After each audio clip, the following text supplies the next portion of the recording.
आत्मवत सर्वभूतेषु, ये भारतवर्षी बोलता है। वयम अमृतस्य पुत्राः, ये भारतवर्षी बोलता है। अंबेडकर जी बैठे हुए, उनकी गोद में उनकी पत्नी रमाबाई, उनका शेर, वो बीमार है, अंतिम अवस्था में आ गई, ऐसा एक सीन है। अंबेडकर जी पूछते हैं उससे, रमा तुम्हारी अंतिम इच्छा है कोई? वो कहते हैं है। क्या इच्छा है?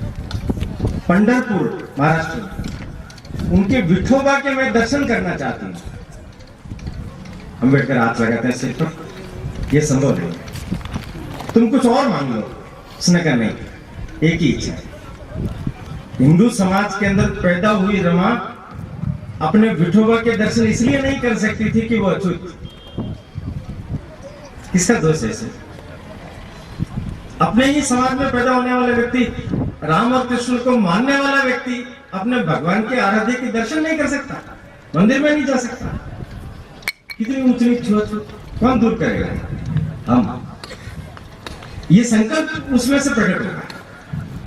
किसी भी जाति वर्ग का व्यक्ति होगा, उसको वो चीज अपील करेगी कि ये मेरा उत्तरदायित्व है समाज में समरसता पैदा करना। अभी 14 अप्रैल जोर शोर से जयंती समारोह मनाया जाएगा। अब देखिए, ये जो बालक है महार है, ये ऐसे घर में पैदा हुआ है कि जहां आगे बढ़ने की, पनपने की कोई चांस ही नहीं।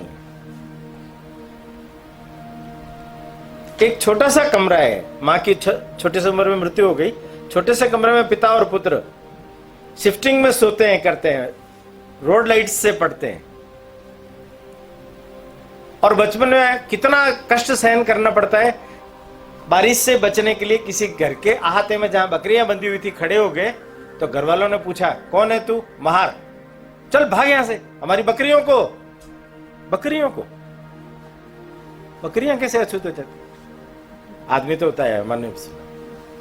हम लोग भी जब छोटे थे तो शाखा में जाते थे, तो वापस घर आते थे तो माँ सोने से पानी करके पहले डालती थी अछूत हो के आगे। हम भी सोचते थे कहां से हो रहे हैं, कैसे हो रहे हैं अछूत। माने कैसी विकट परिस्थितियां, और जीवन भर बनी रही।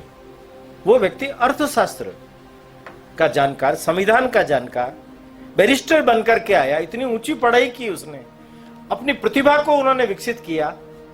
संस्कृत पढ़ने की इच्छा थी, नहीं पढ़ाएंगे, क्यों? अछूत हो।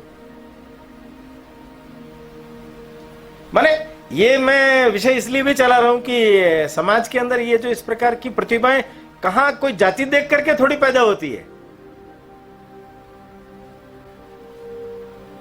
संपूर्ण समाज मनुष्य समाज। आत्मवत सर्वभूतेषु, ये भारतवर्षी बोलता है। वयम अमृतस्य पुत्राः, ये भारतवर्षी बोलता है, दूसरा कोई नहीं बोलता। हमारे यहां समानता, समता, ये सब है, पर ये विभेद खड़े हो गए।